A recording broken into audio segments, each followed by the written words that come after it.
So we start in 5 seconds. I count. 5, 4, 3, 2, 1, and let's go. Oh, now he lost the connection. Okay, here we go. I count another time. 5, 4, 3, 2, 1, 0. Hello, ladies and gentlemen. Welcome to our show from sea to sea, from corner to corner. Now involved Germany with Michael Schmidt, that's me, with Ian, Mr. Jumbo Johnson. Oh my God, I forgot to. We have to start again. The ladies first. It's a British thing, and a German thing also. But we have to do that again. The first time we have to do that again. All right, listen. That's a funny way of giving you noticing of your job. All right, that's a funny way of giving that in. All right. Okay, should we stay like that? No. Come on, you get back together. No, we start again, okay? Okay, 5, 4, 3, 2, 1, 0. Hello, ladies and gentlemen. Welcome to our show from sea to sea. Today we have a very kind woman from the United Kingdom. She is born in Ireland, I'm right? Yeah, she's from Ireland regularly. She's from Ireland, born in Ireland. And this is Mrs. Liz Norris. I don't know if she's related to Chuck Norris. I don't know. Maybe I find out later. But she is also working as a Cutwoman in the United Kingdom. Can I say United Kingdom or England? What is correct? I say England, but you say, yeah. Depends where you're from, right? What do we say, Jumbo? England or United Kingdom? Well, she's worked probably every place there is, so you might as well say Ireland, Scotland, Wales. Not quite Jumbo, but I'll take it. But she's from Manchester, I think. She's from Manchester now? I live in Manchester, yeah. Ah, yeah. So that's not far away from Liverpool. So it's about 20 minutes drive? Depends how fast you're in German driving there. Yeah. Manchester in 20 minutes, you're on Concord, boy. I'll tell you. Oh, you're on Concord. Okay. Yeah, I was scared to drive in England because they drive on the left side. In Germany, we drive on the right side. I always was confused about the driving, but we were in good hands. They put us from Manchester Airport, brought us to Liverpool for the boxing match where we met, and you gave me that beautiful T-shirt. It's in the background. Liz, welcome to the show. Nice to have you here. Jumbo, welcome also. We are doing the show now for the third time.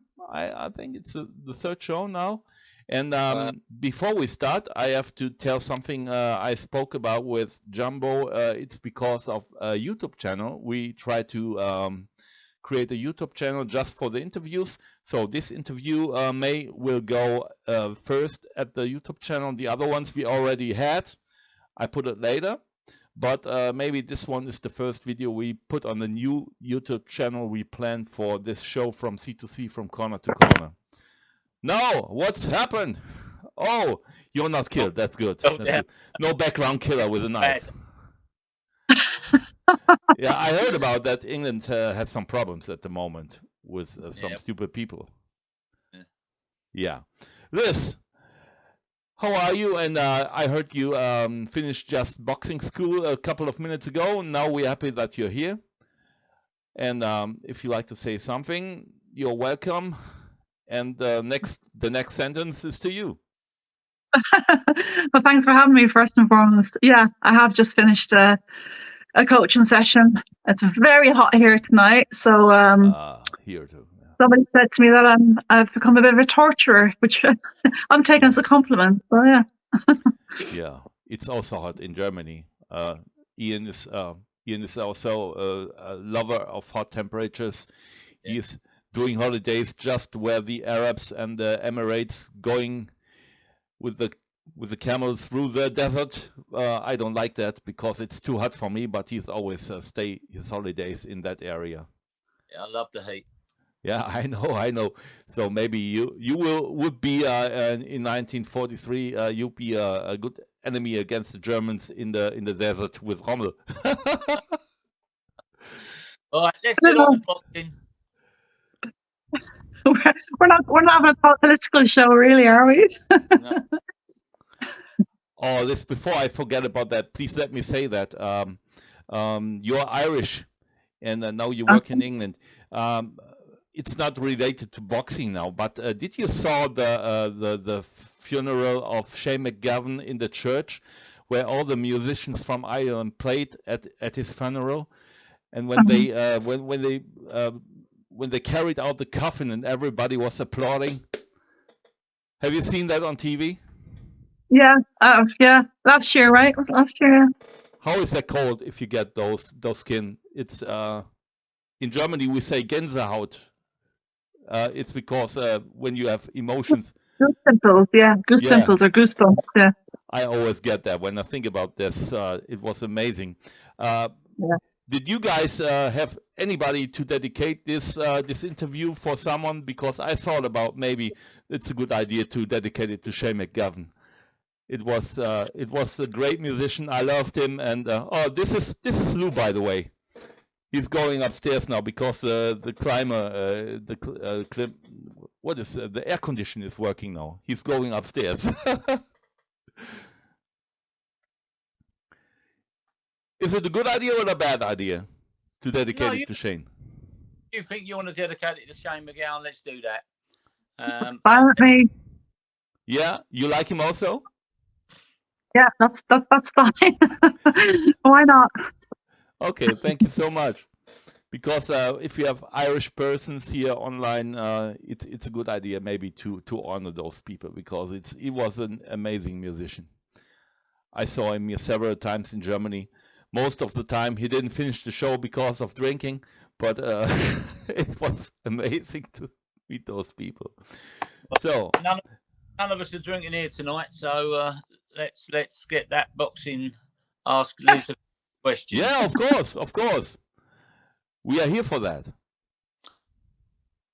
So, Liz, let's just get you to introduce yourself and tell us a little bit about yourself. I know quite a bit about you, but some of these people who don't know you, let's get them to understand that you are quite still new at the game, but you've come a long way very quickly with good accreditation on good work. And I've worked with you on the women in boxing, and I was so lucky to find someone who is confident in their speak and gets things across really well.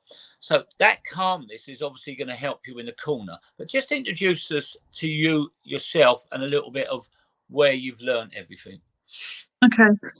Thanks for saying that, actually. That means a lot, especially coming from you. But I think we all suffer, well, I'll speak for myself, with imposter syndrome from time to time in life. But from stepping into doing this work, I'm definitely suffering from imposter syndrome. So it's really nice to hear that. And I'm quite needy. I need that reassurance and all the time. So it's nice to actually verbalize that. So thanks. Yeah. So, well, essentially, I moved to England 20 years ago now. And I have three small children.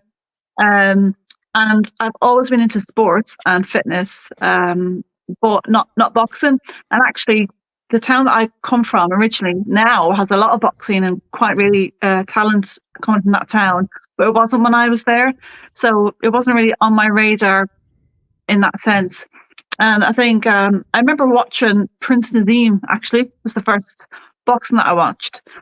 And if I'm honest, I'm also a dance teacher, right? Retired now. And it was the kind of dancing that attracted me. I was like, oh, he's cool. And I'm a young girl, a teenager. I thought, isn't he cool? And then I started watching the boxing, but I'm never going to profess I was a massive fan, because I wasn't. And what happened really in England, I was a youth worker here in Manchester, and we were looking at programs how we could enhance what we were doing with young people. And I started to do some work in a youth vending prison as part of the job. And I noticed that a lot of the young men weren't interested in so many activities they were offered, but when boxing was on in the prison, it was full up. They had queues and they had to rotate them. So to me, it said, this is something good for young people to do. And I was offered the chance to do, it was called SABA at the time. Jumbo might remember, Schools Amateur Boxing Association, kind of a fitness boxing type course, just to encourage boxing in schools, because it wasn't allowed really, and still isn't a lot.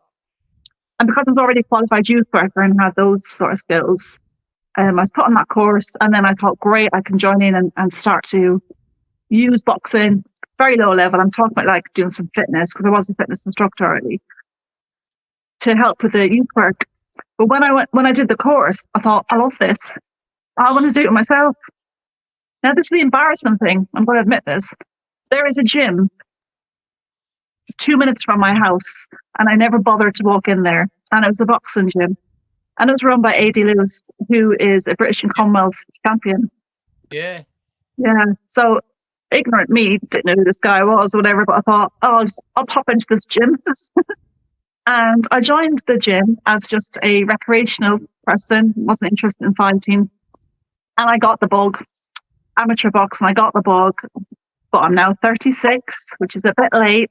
But you know what? I'll cut the story short because there's a lot more then that went on in my head. Aidan said to me one day, why don't you have a fight? And I went, are you mad? I'm 36. And he went, if you got really good at running, Liz, wouldn't you have a race? So I thought, you know what? I'm going to do it to show other women, because at that time, and this is, I'm giving away my age now, 11 years ago, there just wasn't females in the amateur game at all. Like, there just wasn't any. They weren't encouraged to go. Females would walk into gym and there's no other females. It still happens. They'll walk back out. There's male coaches. So I thought, you know what? If I do it, maybe I'll get a few more to come along. So I had my first fight. I fought an 18-year-old Spanish girl, which is ridiculous. But me being me, off I went. And then I just did a few more amateur fights. I had 6 in total. I lost my first one. I won all the rest. And then I carried on getting involved in other aspects of boxing in terms of the coaching, promoting women for Sport England. Sorry, like, it was a campaign here in England to get more females into all sports run by the national government bodies. I got involved in that. I became a director of England Boxing on the board. And one thing led to another. And over time, and I'll get to present day, about 3 years ago, one of the boxers in our amateur gym was talking about turning over pro, and neither Adi nor Mick Haslam, our other head coach, nor myself had a professional license. We all said, well, we'll do it, and then we'll be able to start doing professional boxers in our gym. But them two decided that weekend they were doing something else, so I went on my own and got my professional interview for to be a trainer second, and I went on from there.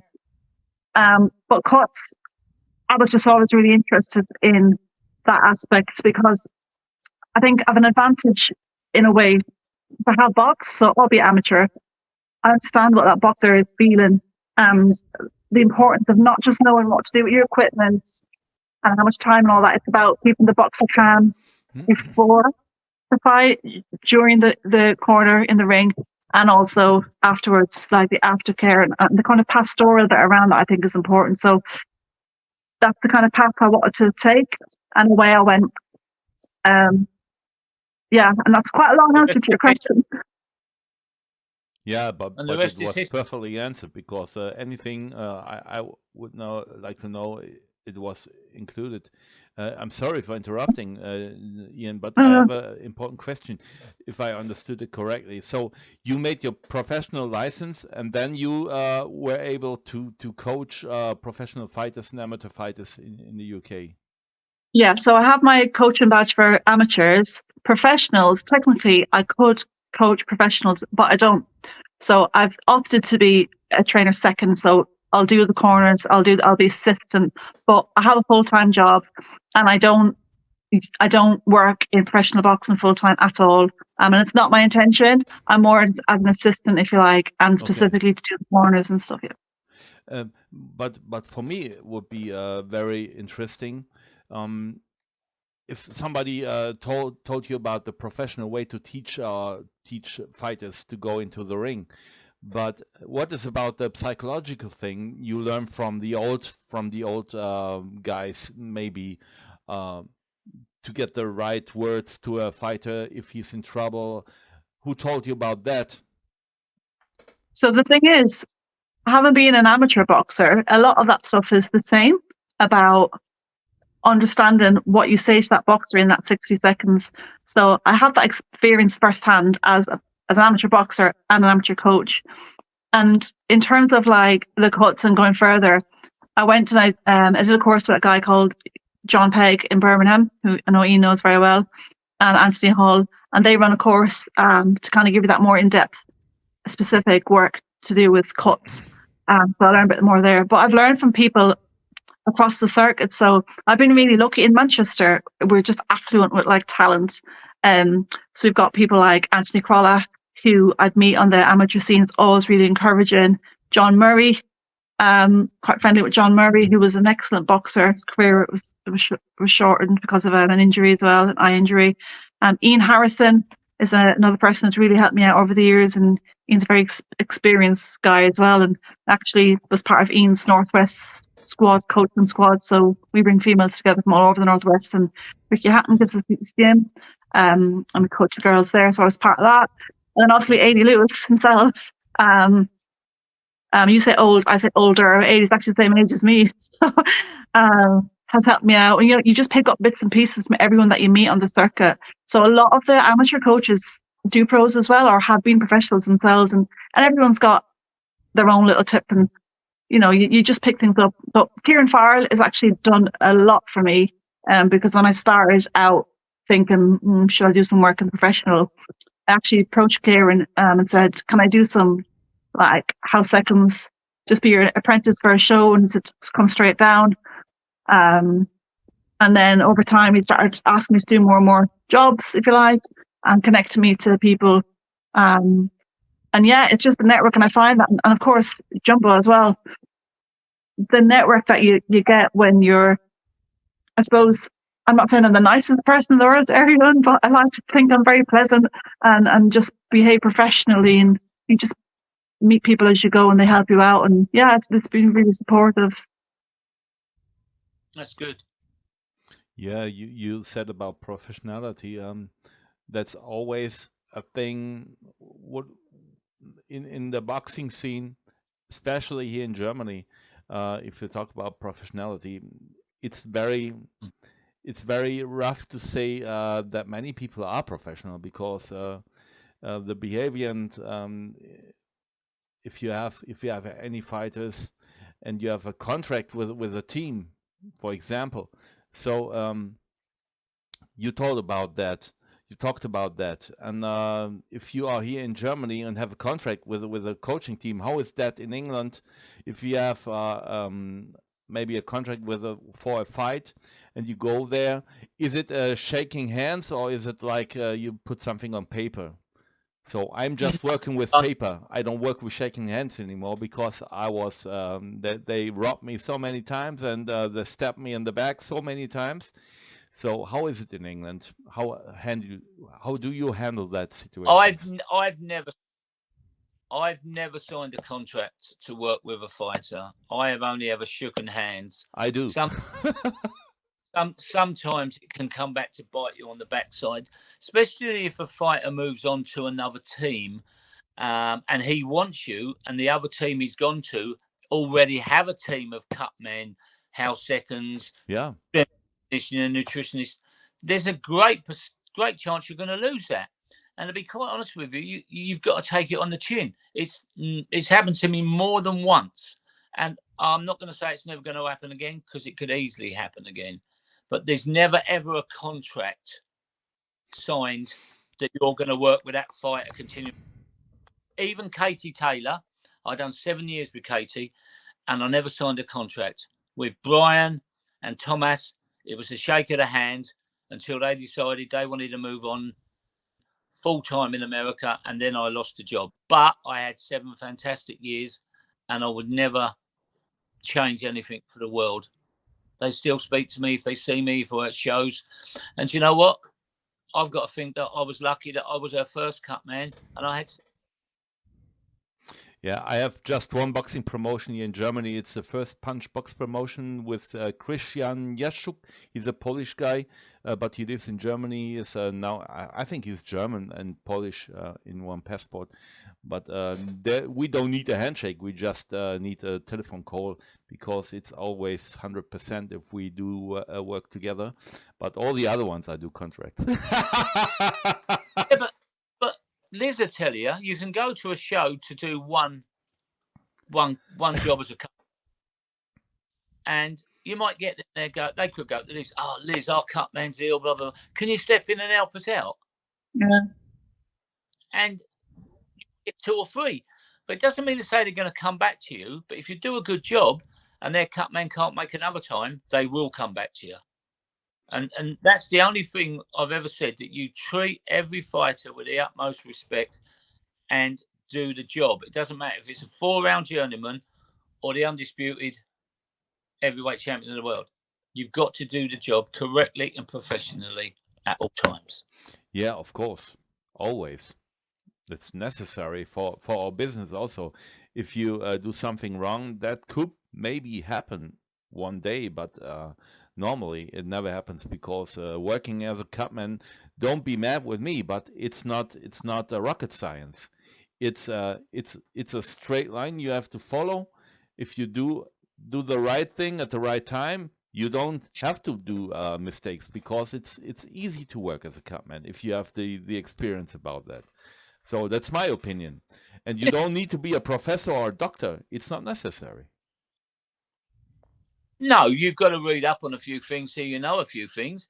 But Liz will tell you. Liz, explain what happened with your first fight. You were doing it, I think it was, and then that got that bad cut, and talk us through it, because that really set you in good stead. Oh, my first televised fight, that was, yeah.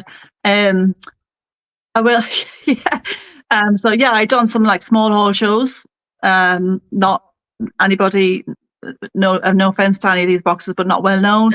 And like I mentioned, Kieran Farrell before, I had done some work for Kieran, hand wrapping in corners, and he'd said to me that sometimes he struggles to find people who are reliable, be professional and loyal, you know, and that do it. Yeah. So he rang me on a Thursday and said, "What are you doing tomorrow, Liz?" And I was like, "Well, I'm going to work." He said, "Do you fancy coming to London?" Because there was somebody who was appointed by the promoter who would have to do both corners at the same time. So it was a bit of a mix-up. So I was like, "Well, okay, then what is it?" And then he said, "Well, it's a British title fight, and you know, the Swan." I was like, "Yeah, okay." And inside I'm going, "What?" So I'm like, Kieran, like, you know, I don't, you know, and I was like stuttering, stammering like this. And he was like, "Liz," he said, "you've never let me down. You're professional. I've seen how you work." The fighter was called Ashley Lane. Ashley Lane. And he said, "I'm his manager. He trusts me. I trust you. If you can get here." So I said, "Yeah, I'll get the day off work." I'm not going to lie. I was really, really nervous, but it wasn't. It's almost like, and I don't mean to sound arrogant, I'm not at all, but I quite enjoy the bit where someone cuts. I know, like, it's not that rocket science, but there is a science to it, and I argue this to everyone. There is a science that the science is about, like, assessing, knowing what you're doing, being prepared, and actually it is scientific what you do with your adrenaline and all that. So to me, that's, like you said, black and white, right? There's a script to it, so to speak. There's a way of doing it. But I was nervous because I'd not met him before. How was he going to feel about some randomer that is with a funny accent, you know, because people always say, "I don't know what you're saying." But I went down, and fast forward, I only met him when the car came to pick us up. So like a couple of hours before his fight, I was worried about wrapping his hands, which I'm always more nervous about wrapping people's hands, because certain people like a certain way. I haven't done hundreds. Yeah, so I'm more nervous about that, actually. It's you're sat with somebody in a quite intimate position for an hour, so you've got to get along with them, you've got to make them feel comfortable. And as it turned out, we clicked, got on really, really well straight away, and just, you know, he's such a lovely, modest, humble guy. First round, he got a cut, so we got a 1-inch vertical cut there to there, just to pretty much the middle of his forehead. We're about 30 seconds left in the first round, and I think the corner was a bit, was I was like, right, it's showtime. And I actually, and I don't mean this to be arrogant, didn't faze me. That's when I kind of relaxed. It's kind of when I relaxed, got in, because obviously one person out on the canvas, got in, sorted the cut out, knew that I had it under control, but I'd have to keep applying some treatment. Round 3, round 4, I thought we're good now, and we were good by round 4. and I wasn't even getting in on the canvas. Then I could work from the side, and I think it was round 6 he knocked his opponent out and became the British and Commonwealth champion. Brilliant. As the underdog, I think he was 12-1 against him. Do you know what? Brilliant. Do you know what? What a nice story. The reason that you were calm, because you knew that you had to be for the fighter, obviously, but also you knew that you're there to do a job. And the other thing is, in this game, you only learn on the run. Yeah. Yeah. Only learn on the run. I always say that you can't go cutting people up and saying, "Can I practice?" Yeah, but you know, you've done the job and you got a lot of credit, and you got a lot of good feedback on Facebook and Instagram. And I messaged you to say well done, because you know, when you said earlier on in the show that you got help from other people, I know people that have come to me that have gone to senior cut men in the country, and they don't want to help them. I don't know if it's that they're scared they're going to lose work, but at the end of the day, I'm 65, and if I can teach someone in the next 10 or 15 years to do what I do, and they go on like yourself and do a fantastic job, I'm happy that I've learned someone to try on at a professional standard. Yeah, no, I really appreciate it. And I never you're right, there was a lot of media attention as well, because it was televised, and it was Bunsey was on, like a well-known commentator, and Andy Qualla was commentating, and I didn't know all that was going on till afterwards. And Dev, the presenter, I didn't know about all that. I was just doing my job and keeping Ashley calm and doing what I was asked to do. So, and that's not why I did it. I didn't know what was going on, but it did kind of not just raise my profile, but as you mentioned before, Women in Boxing, which is a new charity set up the past sort of 2 years. It's about raising the profile of females in the sport, so not just, we're kind of getting there, we're starting to chip away at in the ring, but we don't see a lot of females in other roles. So it was a good platform, I suppose. It worked out quite well, because despite what I was saying before, I have had a lot of help, and I'm quite lucky. I would say a lot of help, people that have been kind to me because I've been kind to them, but there has been some mean people as well who make comments about being female, and there's females who can be a little bit mean. Meow, yeah, scratch your eyes out, yeah. So I just kind of keep good people around me, do what I'm asked to do, and I'm not, I suppose not the difference with me, a lot of people are in the same position, but I'm doing this because I enjoy it, and I kind of see it as maybe a bit of a retirement plan, almost a hobby. And I like knowing that I've contributed in some way to that boxers. I'm not doing it as a full-time job, so sometimes I might do. I mean, like you said at the beginning, I'm only doing this I think I'm in year 4 now. I probably do 6, 7 fights a year, so I don't care if I get 100 or 2. What I don't want to do is start turning down work, because then people won't come back. So I don't push myself out there. I don't sell myself. People come because of word of mouth. And to me, that's better, because you've got a reputation then, and they're coming because someone else has recommended you. So I feel like I can trust those people as well then. I educated a former European champion. Her name is Pia Matzelanik.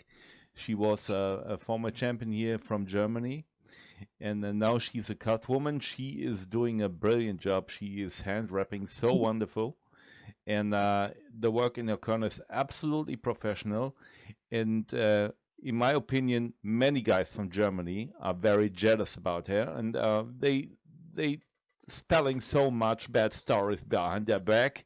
And I know that. And also people from professional boxing, because she's taking the jobs now and they are jealous about that.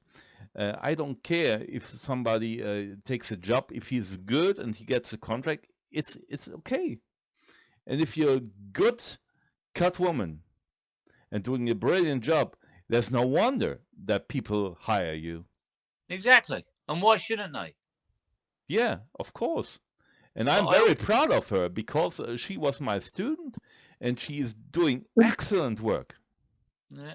She's working in the whole world now. She's a professional Cutwoman. There you go. But also that girl you were mentored, and also Liz, they're very good, strong-minded people, because when Liz was talking earlier about, the 2 guys dropped out, Now, if she wasn't a strong-minded person with her own thought and mind, she could have gone, oh, I'm not going to go for this course if the men ain't going. But she didn't. You stayed with it and you went and done it on your own. So that's good, strong mindset, which means it gives you more confidence to go forward, Liz. And that's good, because that's what you need. Because if you back down, you could have still been there now. But look, 4 years along the line, look where you're going. Yeah, and you always got a family behind your back, because the most of the Cutman people, of the men, of the males, are very proud of the women in Cutman business, because it's not the same like 20, 30, 40 years ago, where women standing behind the oven and cooking food for the men. And these times are over now. Now we are cooking for the women. Oh, but right, Michael, because you've got to have someone strong behind you. I mean, I have with my wife. She knows I could get a call on a Thursday to go somewhere on a Friday or a Friday, Saturday. I have to have a board at home where I am when I'm away, so she knows. And Liz, your husband's probably the same. You know, that backbone when you come home and just someone saying, how did it go? How did you fight to get on? You know what? That means they're interested, and that means they're there to support. If you came home and nothing and don't say nothing when you go out, you think, oh, they're not really behind me very much. You know, so it's great that you've got it. Yeah, no, I'm really lucky like that. And I mean, we've 5 kids age 18 upwards. So I wouldn't have been able to do it when they were smaller. But for sure, we, like you, Jumbo, like traveling. We work hard in our day job, so we like to have that quality time, and very understanding. I think it helps that he also plays football. I also play football at the weekends on Sundays, so we get like that sport and the extracurricular activities. It's good for you. It's good for your head. So, and then we make up for it, and we'll go on some nice holidays like yourself to the sun. So yes. I am glad, of course, grateful. Good. Do you know, it's good though, Liz, because Michael doesn't really know much about it, but the Women in Boxing Foundation has been set up with Lindsay. We done a course the other week, didn't we? Or a few weeks back, or a month or two back. And you know what? The thing that I was impressed with, they came in and we didn't know them from Adam. And when we spoke to them, so many of them in that 7 or 8 hours we were together really opened up.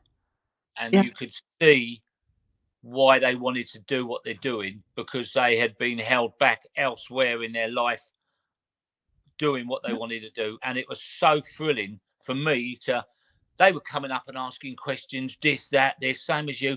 And you know what? They felt comfortable in the company of what they were doing and what they were learning. Some of them loved it. They couldn't stop talking about it. Yeah, and that's not only a good experience, it is also for the future very important that women in sports doing more professional in boxing, in any sports. So also as a coach, maybe I never saw women in men's soccer, for example, but that will be happen, because they are very, very professional, and they work much more better than men do in football, because they are much more professional, in my opinion. Don't be mad with me, but it's my opinion. It's my special opinion. Trust me, it's coming in football and in other, because you've already got female physios, female conditioners, female masseuses in football clubs and rugby clubs especially, and it will come. There will be a female manager in the males league. I'm sorry, but there will be eventually, without a shadow of a doubt. I'll be sorry, but the most successful English football team ever, and multiple, is the women's England football team, who is coached by a woman and managed by a woman. Yeah. So why would she not, or any woman, coach or manage the male football team? Because they ain't winning nothing, are they? No. And men are more afraid to women. I suppose it's come so far in the long way. So, and I think it'll go a lot further yet. Yeah. That's a good experience. So, but you told me, told us that you are working in a regular job, and this is just a hobby at the moment. But if something shows up, you will not regret it if you go there and work for big fights. That would be okay. Absolutely, I think. Yeah. Yeah. Bring it on. Yeah, play. That's what I like to hear. Yeah. You got to be in it to win it. You know. Yeah. It's not that. Well, I'm not like I'm not at a stage where I could go, I'm going to give up my day job, and that would be really blow my own trumpet. But absolutely, if that opportunity comes and if it's stable, because I'm not daft either. Like Jumbo explained before, you can be dropped in a flash, for whatever reason. But yeah, I'm not afraid of the big fights. Listen, a boxer is a boxer. A pair of hands is a pair of hands. Blood is blood. Like a corner is a corner. The rules are the rules. So whether it's the heavyweight champion of the world, I'm available, by the way, Daniel Dubois, or anyone else, then you still have to do the same job. And I'd expect to be treated the same. So yeah, I'm not phased by the same. Yeah. We had so many people now here in this interview, and hopefully everybody understood why Ian and me are doing that. It's not only to get that that feeling for anybody in working corners. It's just for people who are interested in that. What is Cutman? What is a Cutwoman? What are they doing? What is the guy who's standing behind the Cutman? What is the coach doing? But for me, it is very important. Let me say that, please, for one time. I was founder of the International Cutman Association, and also founded the WCA, the World Cutman Association. That was a wish from my heart to bring Cutwoman, Cutman together, to have conferences, to have meetings, to go there, like we had in Cologne, where I organized the first World Hand Wrapping Championships, where also Adam showed up, and Tommy McCormack, for example. It was just a meeting. It was not so important to get a trophy for the world champion. Also, Adam just came here to have fun, to talk to people, and that's very important. And my wish for the future of us together, for the Cutwoman, for the Cutman, is to work more together. To don't be jealous if somebody gets a good fight.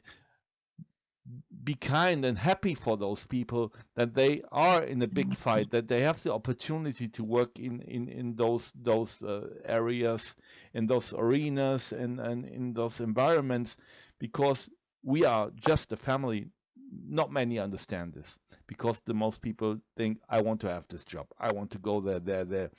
But I think it would be better to get closer together, to be like brothers and sisters. That is my wish. That was always my wish, as I always created those organizations. But I saw it is not easy, like 1, 2, 3, to get people together, because also in the organizations by itself, it was a lot of jealousy, and that it was not easy. But by the way, in January 25, I try to bring again people together from, I don't care where they come from. Also, people who hate me can come there. I don't care about that, because I'm trying to bring people together to have a conference with doctors, with cutmen, cutwomen, with cornermen. I don't care. Just sit there, talk, and have everybody has 1 hour to talk about a theme. He is just trying to talk about, maybe for cuts, one is talking about swelling, one for hand wrapping. I don't care. We just have to come together to be a family. That is my wish for my personal future in Cutman business, in Cutwoman, Cutman business. It's very important that we work together, and also be like a family, not like enemies. It makes no sense to be enemies in that business. I know you spoke about this before, trying to do this in January somewhere, and it'd be a good thing, because everyone's got different experiences, and you start talking to people about what they've experienced, and everyone finds out different things, and you're always learning in this game. You can never stop learning. That's for sure. Absolutely correct. And that's what I always said before also. So I was a beginner many years before also. I began my business when I was rubbing a fighter's back with a hot sauce. Yeah. Yeah, that was my beginning in pro business. So Yeah. it's not easy. It's not easy. And But I'd like to thank Michael and yourself, Liz, because it's difficult when you start off, because Michael started off, like he says, many, many years ago, the same as me. But it's great to hear people willing to come on here. Me and Michael spoke about it, and we're getting people to come on that aren't recognised, which is great, because I think everyone knows certain big stars in every country. But we've worked with a young guy from Greece that I didn't know, never heard of, but I met through Michaelis. Michael. Yeah. And then we done Matthew Warnham, another lad who I mentored down here. Now we've done you, and then we'll get our heads together in the next week or so and look for someone in 4 weeks' time again to do it with that isn't again well known. And I think get to find out a bit more about what goes on behind the scenes with people that aren't in the limelight. Yeah. Well, this might, I'll connect you to someone, but on a bit of a whim of a story here. So I went to, very privileged, I went to Mexico in January. And a friend of mine, he has his own company that makes custom gear, gloves and tracksuits and stuff. And he's actually sponsored me, so he makes me some nice tracksuits and things. He's called Dale Healy, and the company's called High Grade Sports. But I was going to Mexico, and I like to go away from like the tourist bit into the local areas. And there's an area of poverty and high crime and street crime. And I know that Mexicans love their boxing, so he's gave me some gloves to take over there. Oh, nice. And I went off and I found a boxing club. When I say a boxing club, it was like someone's front lawn with some makeshift equipment, and they had a roof over it, and they'd set it up in this kind of ghetto of Mexico. And the taxi driver said, "You shouldn't be coming down here, it's a dangerous area." And I said, "That's why I want to go down there." Much to my husband's delight, by the way. He was like, "Can we go to the beach now?" And I'm like, "Wait." Anyway, so I went and I brought these gloves, and I contacted the guy then through Facebook and told him like, anyway, I had such a good time joining in their session, the amateur boxers. But he was an ex-professional himself, and he gave up due to what he described as a very hard time in his life, where there was lots of drugs and crime, and it took him away from the boxing. And then he had found his way again and set this club for these kids in this area that were at risk in the heart of Mexico, being dragged into all sorts of crime. But my point was, he actually said to me, "I've got a professional show on tomorrow night. Why don't you come and do the corner?" And it's the only regret. It's the only regret I have, because I was on holiday with my husband and we had something booked and paid for, I can't remember, some trip. And I thought, I won't be back, a boat trip somewhere, whale watching, I think. And I thought I had to turn him down. But I thought, what an honor that you're going to trust me, first of all. Never met this guy until that day. But the point I was going to make is, it's people like that. And I'll send you the contact if you want, because he's perfect English.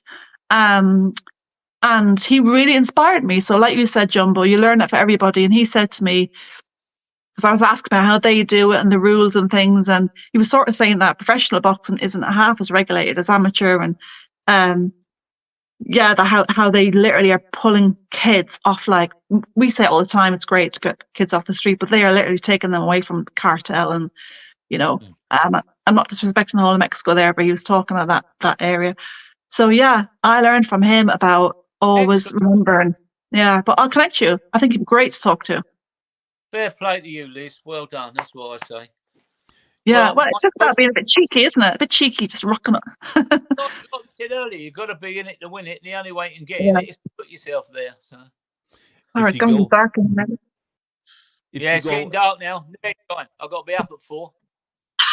Okay, but if you go anywhere with a smile, respect the people, give them some love, you will have no problems, because if you treat people with respect and give them some smiles and love, you will have no problems anywhere in the world. No, please and cost nothing. Please and thank yous cost nothing. Yeah. And it's effective. If you just respect them and give them some love and some kind words, anybody likes that. If you are a mass killer or something else, you like it to be respected. Yeah, all right. Yeah, okay. Yeah. Okay. On that note, Michael.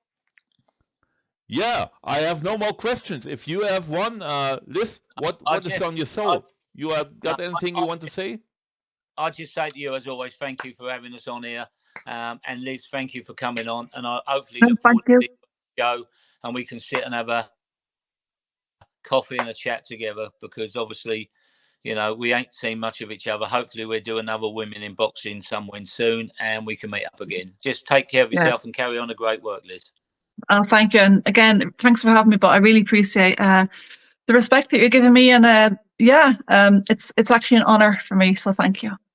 No, we have to thank you. This was wonderful. It was a very nice interview, and I learned so much about women's work in England also. This was an awesome interview. Thank you so much. You take care. Okay. Take care. Thank you, guys. Bye-bye. Have a good night. Bye. Cheers.